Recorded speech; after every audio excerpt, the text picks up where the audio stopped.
Do you know what water tastes like? Think about it for a second. It's something so common and ordinary that we take it for granted. I'm not talking about the water you gulp down while swimming in the ocean or your neighborhood pool. I'm talking about the supposedly purest form available today, bottled drinking water. Bottled water has a very distinct taste, at least to me. I can easily tell the difference between bottled water and tap water, and can even taste the difference between brands, much like a wine connoisseur can recognize the difference between bottles of Chablis.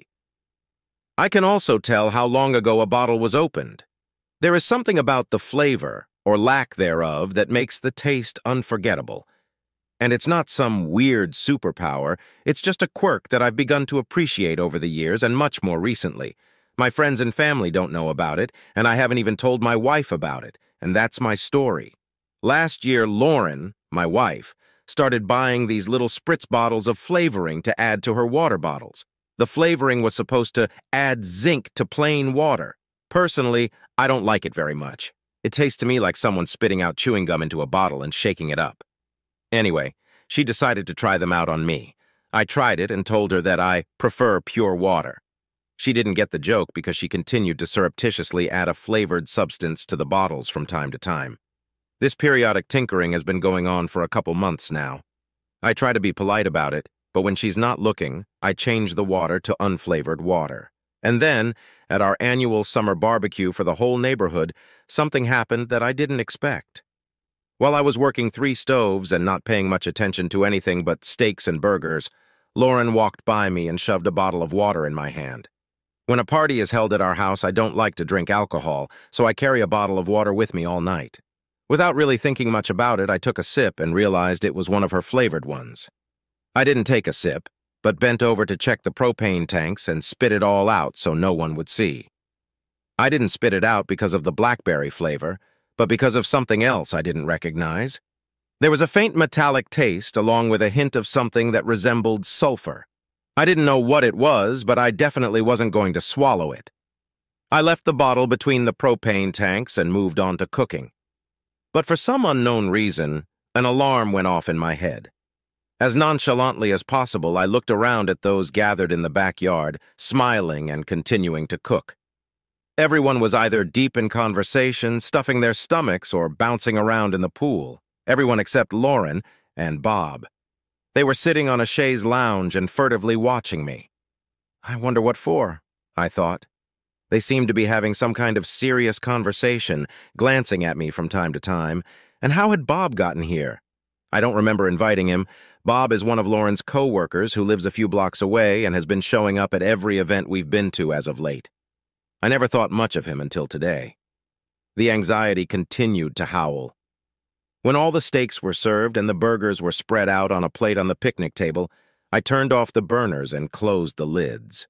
Lauren looked at me, and I caught her gaze and pointed to the kitchen door. I stepped inside and grabbed another bottle of water from my personal stash. Removing the cap, I noticed it had been opened before me, and sniffing it, I found the same metallic component and a hint of sulfur. Maybe it's just a defective batch, I thought. I set it on the counter and turned sharply to my wife. "What's wrong, Chuck?" she said with her sweet, slightly curved lip smile. Nothing, just a restocking. I think we got a bad batch of water. It has a funny flavor." "Oh, I don't see how that could be. You probably just ate something. That's what gives it the aftertaste. What did you do with the one I gave you?" Thinking quickly so I wouldn't get in trouble, I made up a little white lie. "Oh, I finished it. Here, I've come for another." She smiled and ran her fingers through my hair, looking me in the eyes the whole time. "Okay," she said, taking the bottle I'd just put on the counter and handing it to me. "Take this one and go outside and keep an eye on our guests. I'll clean up a little here." As I walked down the path to the pool, Bob got up and went inside. I noticed because that damn alarm in my head was howling louder than ever, and every time I looked in his direction, it went up an octave. Something damn weird was going on, but what was it? I made my way through the crowd of friends and walked to the side door leading to our bedroom. As I entered, I could hear voices coming from right outside the door, either from the hallway or the bathroom. It was Lauren and Bob. As quietly as I could, I tiptoed to the door and listened. "I don't know," Bob said. The guy who gave it to me said it affects everyone differently. Some people feel the effects right away, and some take an hour or two. Bear with me." "Well, I'm too damn horny to wait," Lauren growled. "I want your pants off right now." "Damn it, Lauren, don't ruin a good moment. As soon as these partygoers disperse, we'll have our own party. Bear with me. You're the one who wanted me to fuck you to death while he sleeps in bed next to us. I don't even know why, since he was always a good husband to you." "Yes, he's been a good hubby, but he's too vanilla, too predictable in bed. I want a little excitement, a little danger without jeopardizing everything I've worked so hard for. And you, sir, provide that little bit of danger. And you're certainly not vanilla." "Yeah, well, I don't want to do anything to lose you either. And remind me never to cross you. You have a very angry temper. Well, if you want me to be patient, you'll have to kiss me to put things off." There was silence, and then a moan that I'd heard many times before, usually at night. The sensation in my stomach was unlike anything I'd ever experienced before. My insides were on fire, and my heart was pounding harder and harder. The images in my head were like a poorly duplicated Asian movie as years passed before my eyes. The screen in my head replayed every moment that had passed since I first saw Lauren across the room in our European literature class, each scene repeating the same dialogue. Lauren repeated over and over again, "I want your pants off right now. My head was about to burst." "Now do you have enough to hold on to until your hubby falls asleep?" Bob asked in a whisper. You betcha, lover boy," Lauren said, answering his whisper. "Now get out of here before someone sees us." I walked out the side door again, but I didn't go back to the party. Instead, I walked in front of the house where everyone had parked. I needed to be alone and think about what I had just heard, so I sat down on the porch steps and began to reflect on my life. For some unknown reason, I still had my water bottle with me that I had pulled out of the refrigerator just a few minutes ago before my life changed. When I realized what was going on and what was in the water, I threw it into the yard. I sat there for a very long time without anyone bothering me. Memories of the past mingled with fear of the future as thought after thought ran through my mind trying to make sense of recent events. I knew what was happening now, but I needed to understand what would happen next. I needed to put an end to the games that were being played at my expense, and I needed to inflict as much damage as possible on the criminals, one of whom, for now, but not for long, is my wife. Afterward, I turned my attention to the bottle of water I had thrown on the lawn. An idea formed. Then a smile appeared. It was time to get up off my ass and do something. I grabbed the water bottle and walked back to the party. With all the control I could muster, I found Lauren and said, "I need to run out and get a beer. I'll be back in a few minutes." She put her hand on my shoulder. "Do you think you're allowed to drive?"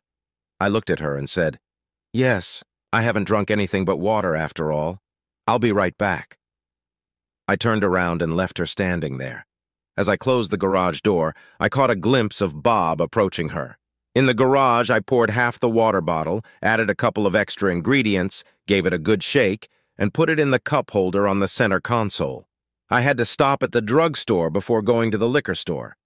I remembered that my grandmother always kept something called syrup of ipecac in her medicine cabinet and threatened us kids with it.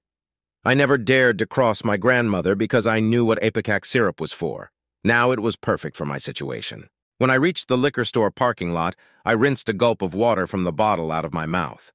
Without swallowing, I spit it all out onto the front seat. Then took my new purchase, walked over to the dumpster next to the building, and drank half the bottle. Threw the rest in the trash can. My stomach churned as I stumbled and trudged to the store on very shaky legs. Being about halfway to the counter, I exploded like Vesuvius. Everything I had eaten in the last 24 hours erupted onto their nice, clean floor.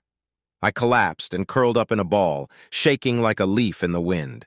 The vomiting continued while the clerk tried to walk around the puddles to see if I was alive or not. He quickly gave up and called 911 when I started moaning. Before the ambulance arrived, one of the best police officers in our city. I'm sure she thought she was just going to find some drunk fallen down in a liquor store, but when she saw me and the convulsions shaking my body, she changed her mind. Or maybe it was just my imagination lying there. "Sir? Sir, can you hear me?" She shouted in my ear. "Oh." "Sir, what happened? Did you have too much to drink?" Just a bottle of water." My wife gave it to me. In the car. I threw up in her direction. Luckily, she got out of the line of fire in time. I saw a police officer take the water bottle from my car while paramedics loaded me into an ambulance and took me to the hospital. Once at the hospital, they did all sorts of blood tests and drained what little I had left in my stomach. I lost consciousness after they put a tube down my throat and then into my stomach. A while later, the same policewoman and what I assumed was a doctor came into my room and woke me up. Huh? Where am I? Mr. Barry, I'm Officer Park, and this is Dr. Wojciechowicz. Can you answer a few questions? Yeah, I think so. I'm a little dizzy, though. What's wrong? Sir, you passed out at ABC Liquors. Do you remember being there? Yeah, I went to get a beer. How much have you had to drink today? Nothing. When we have a barbecue at our house, I don't drink. I may have to drive some of the guests home at the end, so the only thing I drank was a couple bottles of water my wife gave me. That's about it. Honestly? Are you sure? She asked. 100%, yeah, and a couple more bites of hamburger. Okay, then I think we may have a problem here. I'll let Dr. Waterhowitz tell you the rest. The man in the white coat began to speak. Mr. Barry, the water bottle that the officer took from your car contained a mixture of a sleeping agent called triazolam, a strychnine-based rodent poison that you can buy at almost any hardware store, and Digitalis purpurea, a common plant called foxglove. All three were in doses sufficient to give you this attack, and if you had not been brought here at once, you would probably have died within a few minutes. We're going to have to keep you here for a couple of days to make sure there are no neurological or organ problems associated with absorbing this combination of toxins. Now you'll be given intravenous fluids to flush out whatever's left. We'll be able to tell you more in a couple days, but for now, all you need to do is rest. Let the nurse know if you feel anything strange. I mean, anything at all.